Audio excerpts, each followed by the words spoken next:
Are you settling for less in your life right now? In today's video, we're gonna help you figure out the answer to that question and how to fix it. Hi, I'm Joseph. And I'm Tasha with One Big Happy Life, and we make videos about how to find balance, build wealth, and live happy. Everything that you need to create the life that you want. So if you are all about living life on your own terms, then go ahead and subscribe and hit that notification bell because we make videos just for you. Okay, today we are going to be diving in to settling and figuring out if you're settling in life and how to figure that out, what to do about it, and how to make sure you don't do it anymore, because don't sell yourself short. You can accomplish great things. Now, Joseph and I are constantly having conversations about what we want out of life, where we see our lives going, what our vision of our best life looks like, but we still run into times where we automatically default to certain ways of thinking that are common, that we hear outside, from other people that don't necessarily mesh with what we really want in our lives. And I'll give you a recent example of that. So we decided this year that we were going to buy Alexis a car. And of course, if you're following us on Instagram, you know that we already bought her. That we bought yes. it, and you know what it is. And we're gonna do a video about it, so stay tuned for that. But when we first started approaching the car purchasing decision, we were doing it in a way that we've all been told to do it, which is to spend the least amount that you possibly can, at least that we're told in the personal finance and, especially the frugal financial independence community, that you look for the cheapest possible option. And as we were doing that, and then also hurrying to try to save up as much as possible to get there as quickly as possible, it just wasn't feeling right to us. Like, we were not enjoying the journey. Yeah, so, and by journey, she doesn't mean our Dodge journey, which is awesome. We do still enjoy our journey, yes. But it was us just trying to cut everything to the bone to get this bare minimum thing. And we were taking a look at the things that we were giving up, and those are things that we actually wanted. And so if we had gone that mainstream, just get the bare minimum, cars are depreciating assets, they're just worthless, don't do it, we would have given up things that we actually value. Things like safety, the car lasting a long time, it being useful not only for Alexis right now, but for her future self, 10 years down the road. And the whole process just felt really, really uncomfortable, and like in a not, like, it was not making us happy. It wasn't enjoyable. It wasn't a pleasant experience. And we just decided, well, why are we doing this? Joseph actually asked, he's like, why are we doing this? And I'm like, I don't really know. And then, so we switched it to, well, what do we want to do? What do we really want? Which car do we want Alexis to have? What things are important to us in this vehicle? And then, how can we make that happen? And once we approached it that way, it led us to buy her car the way we did. And you'll have to stay tuned to find out all the details about that. And I posted about this on Instagram. You can actually go and see it right now. It's in our feed, where I just had this pure feeling of joy because Joseph wasn't there. He was home with Reeves. He left when I was signing the paperwork. And it just felt so good and right to have made a 10 out of 10 decision for our lives, whereas before we were looking at a 4 or a 5 out of 10 because that's what we felt we were supposed to be doing. So that is just a personal example of how easy it is, even for us, to slip into these paths and these methods of thinking and acting that actually lead to having a less than life than what we could otherwise do for ourselves. And of course, everybody's personal tastes and preferences and the priorities, they're all going to be a little bit different. And so that's why our car buying experience is going to be different from anybody else's.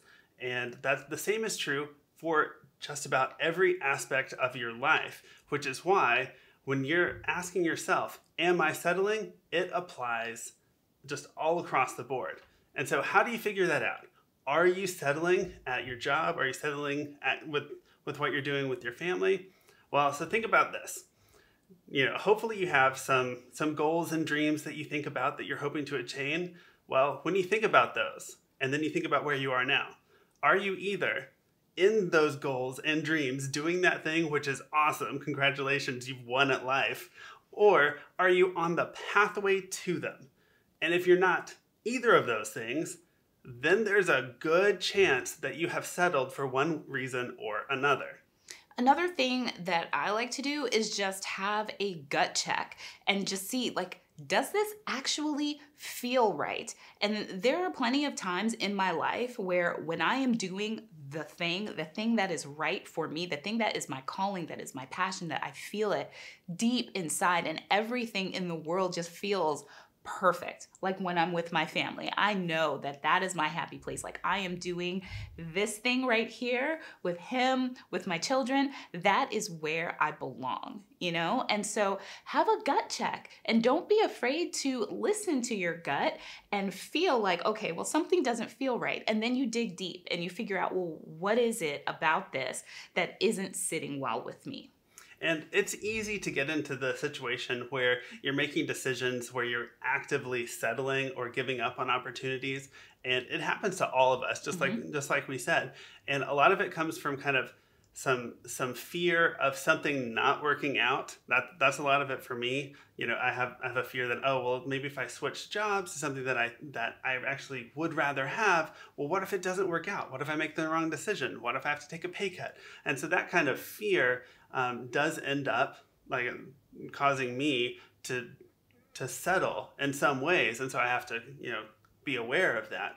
And the same is true for things like wanting to have stability for your family, because, can you quit your job to go do something new when you have a family to feed? Well, that's really hard. That's a tough decision. But to not do it, well, you're giving up those goals and dreams, so you're actually settling in that spot.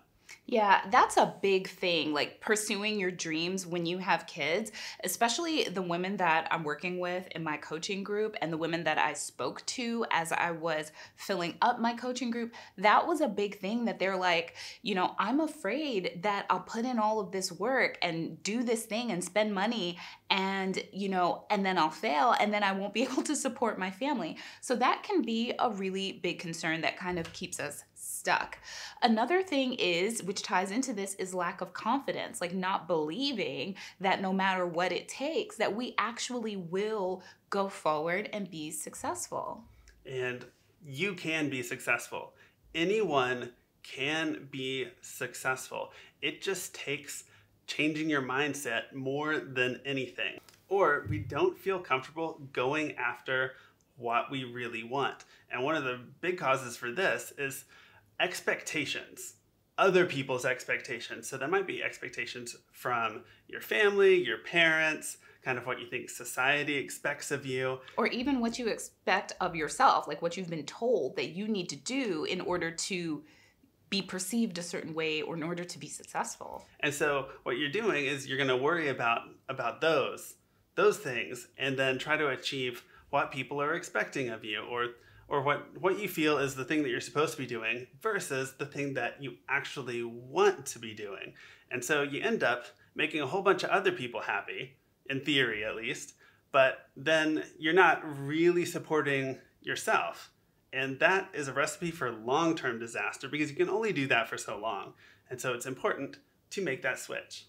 And perhaps most importantly, we don't actually ask ourselves, what do we really want? Like how many times in your day, in your week, in your month, you actually sit down and have that conversation with yourself and then have that conversation with your partner. And yes, also your children to say, hey, this is my vision for my life. This is what I really want. And then allow yourself to want that thing and go after that thing.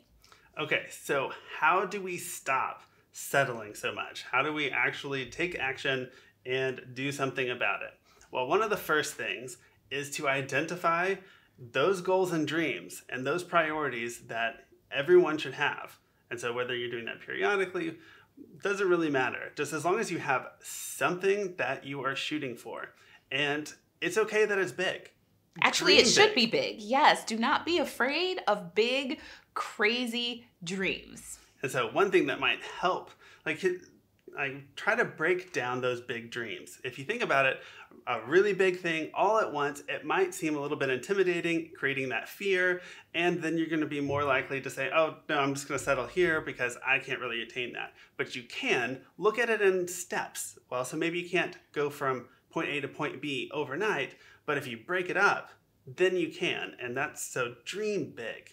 Next, believe in yourself. You actually have to believe that you can do these things. And that doesn't mean you don't have to believe that you can accomplish like the ultimate big goal, right? We're not going to say that that's where you need to start. Ultimately, yes, we want you to get there mentally, but all you have to believe is that you can take the very next step. Just focus on the step in front of you. Can I do this next tiny thing to move me in the direction that I want to go? Yes, you absolutely can. Next, you want to be asking yourself what you really want to do and what really matters to you. What are those important things, and what do you see yourself doing? What do you think is going to make yourself happy? And by asking yourself those questions periodically, you're going to make sure that you are not putting yourself in a settlement situation where you're stuck in a rut. You're constantly going to be saying, okay, well, no, I'm not doing that thing that really, really matters to me, or I'm not in that position, so what can I do about it? It's going to flag you so you can take action. Next, ask yourself, make it a practice to ask yourself these two questions, especially when doubts try to start keeping in. Number one, what if I? And number two, how can I? And so to give you a concrete example, let's say, for example, you're thinking about paying off your home early versus not paying off your home early, and you feel like your mortgage is oppressive and there's no way that you're ever going to be able to pay it off quickly. Now, of course, you can ask yourself, why do I want to pay it off quickly? But ask yourself, what if I don't pay off my mortgage quickly? What will my life look like? And actually crunch those numbers out and see what it will look like. What if I do pay my mortgage off early? How can I do it? What would my life look like if I did it? And so you, instead of giving into the fears, you're actually setting out two concrete potential paths that your life can take. And then you can look at each one of those paths and say, well, which one feels good to me? Which one feels worth it? Which one do I want to do? Now, how do you make sure that you don't settle ever again? Well, just periodically ask yourself those questions. What's really important to me? Is what I'm doing putting me on the pathway to my goals and dreams? And if the answer is no, then that means you need to take some action.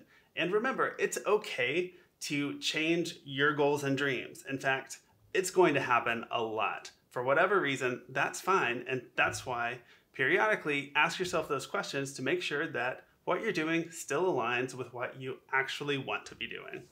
And speaking of ways to help you achieve your goals, we have something really exciting in the works that we can't wait to share with you. So we're creating a new community where we're going to be sharing our strategies for creating our 1-year plan, our 5-year plan, our retirement plans, step by step. And so we want to invite you to sign up for the waitlist at onebighappylife.com/insider. So you will be the first to know when we open up the community for everyone. So be sure to head on over there. All right, we hope that you use this information to make sure that you're not settling and really shooting for your dreams. And we'll see you guys next time. Bye. Bye.